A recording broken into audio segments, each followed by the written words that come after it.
अस्सलाम वालेकुम दोस्तों। नाज़रीन, आजकल आप लोग एक न्यूज़ बार बार सुन रहे होंगे कि अमेरिका ने पाकिस्तान की इमदाद रोक दी है। अगर पाकिस्तान की इमदाद बहाल ना की गई तो फिर पाकिस्तान को किन किन मुश्किलात का सामना करना पड़ सकता है और किन किन शोबों में पाकिस्तान को बड़ा नुकसान उठाना पड़ सकता है। पहले नाज़रीन, मैं आप लोगों को ये बता दूं कि अमेरिका बैनुल-अक़वामी इमदाद फराहम करने वाला दुनिया का सबसे बड़ा मुल्क है। इसके अलावा 2023 में अमेरिका ने एक अंदाजे के मुताबिक 68 यानी कि 68 अरब डॉलर इमदाद के तौर पर दुनिया के ऊपर खर्च कर चुका है और ये मुस्लिम मुल्कों को इमदाद देता है, पाकिस्तान को नहीं देता। पाकिस्तान को किन किन शोबों में इमदाद देता है और किन किन शोबों में नुकसान हो सकता है, इसके ऊपर बात करते हैं। इसके अलावा नाज़रीन, बहुत से आप लोग ये भी तजज़िये सुन रहे होंगे या यूट्यूब के ऊपर बहुत चैनल है जिसमें बताया ये जा रहा है कि अमेरिका ने जो ये इमदाद रोकी है, इसके पीछे अमेरिका का मकसद ये है कि इमरान खान को रिहा किया जाए या डोनाल्ड ट्रंप इमरान खान की सपोर्ट करते हैं तो मेन मकसद डोनाल्ड ट्रंप का यही है कि इमरान खान को रिहा किया जाए, वरना मैं इमदाद नहीं दूंगा। या इसके अलावा और बहुत सी पाबंदियाँ लगने की भी बात हो रही है पाकिस्तान के ऊपर कि हो सकता है आने वाले दिनों में जो ट्रंप हुकूमत है वो पाकिस्तान के ऊपर मुख्तलिफ़ किस्म की पाबंदियाँ भी लगा दे। अब नाज़रीन, ट्रंप हुकूमत पाबंदियाँ भी लगा सकती है और इमदाद भी रोक सकती है, ये दोनों बातें ठीक है, लेकिन ये क्या सिर्फ पाकिस्तान के साथ हो रहा है या इमरान खान की वजह से हो रहा है या इसके पीछे डोनाल्ड ट्रंप का कोई और मिशन है? तो इसके ऊपर जो नाज़रीन वज़ीर ख़ारिजा हैं अमेरिका के मार्को रूबियो, इनका भी एक बयान आया है जो कुछ चीज़ें ज़ाहिर करता है कि डोनाल्ड ट्रंप का मकसद क्या है, वो किस वजह से ये सब काम कर रहा है और जिन जिन मुल्कों के साथ ये सब कुछ कर रहा है वो असल में उसका प्लान क्या है आगे से, वो किस तरह से अमेरिका को चलाना चाहता है या जो मुल्कों को वो इमदाद देता है उनको किस तरह अपने साथ रखना चाहता है। अब नाज़रीन, इससे जो ये पाबंदी पाकिस्तान के ऊपर लगाई जा रही है इमदाद ना देने की, वैसे तो एक बड़ी रकम है जो इन 20 सालों में पाकिस्तान अमेरिका से इमदाद की सूरत में ले चुका है। कहा यह जाता है एक अंदाजे के मुताबिक कि 32 अरब डॉलर 20 साल के अंदर अंदर पाकिस्तान अमेरिका से ले चुका है। ये एक बहुत बड़ी रकम है, लेकिन यहाँ पर एक सवाल ये भी पैदा होता है कि आज जिन जिन शोबों में बताया जा रहा है कि पाकिस्तान को काफ़ी ज़्यादा नुकसान उठाना पड़ सकता है, तो जो टैक्स पाकिस्तान की गवर्नमेंट आवाम से जमा कर रही है, हज़ारों अरब रुपए का टैक्स, तो फिर वो कहाँ पर नाज़िल जा रहा है? तो नाज़रीन, पाकिस्तान को इससे काफ़ी ज़्यादा माशी दबाव भी हो सकता है। पाकिस्तान की मीशत के ऊपर काफ़ी फ़र्क पड़ेगा, बैनुल-अक़वामी तल्क़ात में काफ़ी ज़्यादा फ़र्क पड़ेगा। जो दूसरे ममालिक हैं उन पाकिस्तान के साथ जिनकी ट्रेड चलती है या वो ममालिक जो पाकिस्तान को इमदाद देते हैं या कर्जा देते हैं, इनके ऊपर भी पाकिस्तान को काफ़ी ज़्यादा फ़र्क पड़ सकता है। ख़ास तौर के ऊपर जो मुल्क पाकिस्तान को कर्जा देते हैं तो वो भी पाकिस्तान के साथ सख्ती बरत सकते हैं अगर अमेरिका ने इमदाद बंद कर दी। अब ये क्यों कर सकते हैं? क्योंकि अमेरिका अगर इमदाद बंद कर दे तो ठीक है, वो अमेरिका की मर्जी है। अगर दूसरा कोई मुल्क पाकिस्तान को इमदाद देता है तो वो ये क्यों सोचेगा कि भाई अमेरिका ने कर दी तो कर दी, हम तो अपने मतलब मकसद के लिए पाकिस्तान को इमदाद देते हैं या पाकिस्तान को कर्जा देते हैं, तो हमारे अपने मकसद है, अमेरिका का अपना मकसद है। अगर अमेरिका ने बंद कर दी है इमदाद तो वो करता रहे, हमने अगर देनी है तो देनी है। लेकिन नाज़रीन, ऐसा नहीं होगा, वो भी पाकिस्तान को दबाव में लेंगे, वो भी पाकिस्तान के ऊपर सख्तियाँ करेंगे या अपनी शर्तें मनवाएंगे। ये सारी की सारा जो मेन पॉइंट है नाज़रीन, वो एक चीज़ के ऊपर ही जाकर रुकता है कि अमेरिका ऐसा क्यों कर रहा है। जिस तरह मैंने आप लोगों को पहले बताया है कि जो बहुत से लोग हैं वो ये कह रहे हैं कि इमरान खान को डोनाल्ड ट्रंप रिहा करवाना चाहते हैं, इस वजह से उसने इमदाद रोक दी है, या डोनाल्ड ट्रंप और इमरान खान में काफ़ी अच्छे तल्कात थे। वैसे अगर देखा जाए तो बहुत से लोग आप लोगों को ये भी कहते हुए दिखाई देते हैं जो तकरीबन ठीक भी है कि अगर एशिया में डोनाल्ड ट्रंप का कुछ सबसे बड़ा दोस्त है तो वो इमरान खान है, और अगर अरब ममालिक में जो सबसे बड़ा दोस्त है डोनाल्ड ट्रंप का तो वो सऊदी अरब के शहजादा मोहम्मद बिन सलमान है, इसमें कोई शक नहीं है। लेकिन क्या डोनाल्ड ट्रंप का सिर्फ यही एक मकसद है कि वो अपने दोस्त को रिलीफ दिलवाना चाहता है, या फिर और भी बहुत से मकसद हैं? अब नाज़रीन, जिस तरह हम लोग बात कर लेते हैं तालीम सेहत के मतलब जो शोबे हैं, पाकिस्तान को इसमें भी काफ़ी ज़्यादा नुकसान होगा अगर अमेरिका इमदाद नहीं देता। वैसे तो जो हमारा अमेरिका जो इमदाद देता है, इससे पाकिस्तान के दिफाई अखराजात और दहशतगर्दी के खिलाफ जंग में भी मदद काफ़ी ज़्यादा मिलती है। पाकिस्तान जंग में जो पैसा इस्तेमाल करता है, जंग यानी कि जो दहशतगर्दी के खिलाफ पाकिस्तान की फ़ौज जंग लड़ रही है, जो अपने बॉर्डर को सिक्योर करने होते हैं या जो दिफाई निज़ाम होते हैं, इसमें भी काफ़ी ज़्यादा अमेरिकी इमदाद है वो काम आती है। और इसके लिए भी एक कहा जाता है कि अलग से अमेरिका पाकिस्तान को फंड जारी करता है, तो इसमें भी काफ़ी ज़्यादा असर देखने के लिए मिलेगा। इसके अलावा जो समाजी तरक्याती मनसूबे हैं, बहुत से मनसूबे हो गए, इसमें भी अमेरिकी इमदाद है, जो उनसे अमेरिकी पैसा है वो काम आता है, हमें फ़र्क देखने के लिए मिलेगा। ख़ास तौर के ऊपर जो सबसे बड़ा पाकिस्तान को नुकसान पहुंच सकता है इसमें, वो एक तो ये है जो हमारे दिफाई निज़ाम के ऊपर ये पैसे की ज़रूरत पड़ती है वो, और दूसरा सेहत और तालीम के बारे में।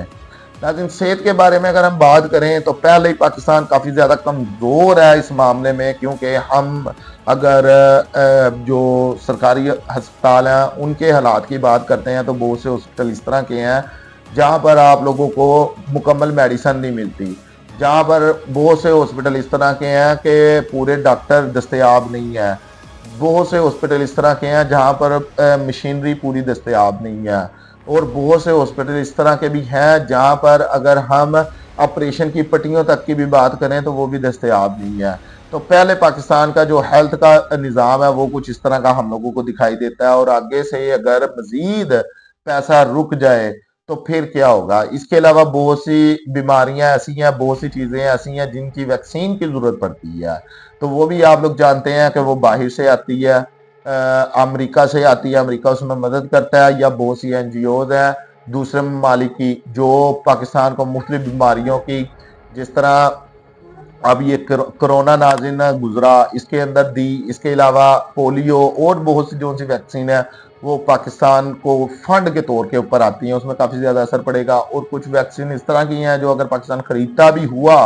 तो वो फिर उस इमदाद के पैसे से खरीदता होगा जो अमेरिका फंड करता है। इसके अलावा नाज़िन अब बात कर लेते हैं जो मार्को रूबियो है, इनका क्या कहना है। नाज़िन पहले नंबर पे तो ये बंदा ये कहता है कि ये इमदाद रोकने का मकसद ये है कि 90 दिन के लिए कहा जा रहा है कि ये इमदाद रोकी है। इसका कहना ये है कि इमदाद रोकने का मेन मकसद ये है, और ये पाकिस्तान की नहीं रोकी गई, ये मैं आप लोगों को बता दूं, क्योंकि जो लोग खासतौर के ऊपर ये कहते हुए आप लोगों को दिखाई देते हैं कि ये सिर्फ इमरान खान की वजह से रोकी गई है, तो ऐसा नहीं है। ये सिर्फ इमरान खान की वजह से नहीं रोकी गई, वो भी ऑप्शन हो सकता है, लेकिन सिर्फ पाकिस्तान की इमदाद नहीं रोकी गई, और बहुत से ममालिक हैं जिनकी इमदाद को रोक दिया गया है। और कहा यह जा रहा है कि पहले ये तय किया जाएगा कि इसमें अमरीकियों का क्या फ़ायदा है, अमरीकी मीशत का क्या फ़ायदा है, अमेरिका महफूज रहेगा, अमेरिका की सेफ्टी के लिए क्या क्या करना होगा। अमेरिका की सेफ्टी से नाज़िन क्या मुराद है, जिस तरह आप लोग जानते हैं कि इस वक्त सबसे बड़ा अमेरिका के लिए मसला है चाइना, और पाकिस्तान के चाइना से अच्छे तल्कात हैं। हमने अभी पिछले हालिया दिनों में देखा कि जो डोनाल्ड ट्रंप है उसने एक धमकी भरा अपना बयान कह लें वो जारी किया, जिसमें उसने इंडिया और ब्राज़ील का जिक्र किया। अगर हम कोई 2 दिन पहले की बात करते हैं, इसमें उसने जिक्र किया कनाडा का और चाइना का। तो अब अगर वो पाकिस्तान की इमदाद रोकता है तो वो कहता है कि पहले अमेरिका महफूज हो। अब महफूज कैसे हो, जिस मामले में चाइना अमेरिका को पीछे छोड़ना चाहता है, या जिस मामले में अमेरिका को लगेगा कि चाइना मुझे टेंशन दे रहा है, जैसे अभी एक डीप सीक ऐप आई, उसके बाद अलीबाबा जो कंपनी है उसने अपना AI बोर्ड मुतारफ करवाया, जिसकी वजह से अमेरिका की मुख्तलिफ कंपनियों को अरबों डॉलर का नुकसान हुआ 1-2 दिन के अंदर। तो जो पाकिस्तान ट्रेड करता है चाइना के साथ, या जो अपने मुआहदे किए हुए उसने चाइना के साथ, तो उसमें पाकिस्तान को दबाव आ सकता है कि भाई वो काम नहीं करना चाइना के साथ जिससे मैं आप लोगों को रोकूंगा। हमेशा कुछ भी देखें ना, हम अगर हम लोग मार्केट में जाते हैं तो हम लोगों को सबसे ज़्यादा जो प्रोडक्ट्स हैं वो चाइना की देखने के लिए मिलती हैं। बहुत से इस तरह की चीज़ें हैं जिसमें पाकिस्तान और चाइना मुश्तरका तौर के ऊपर काम करते हैं।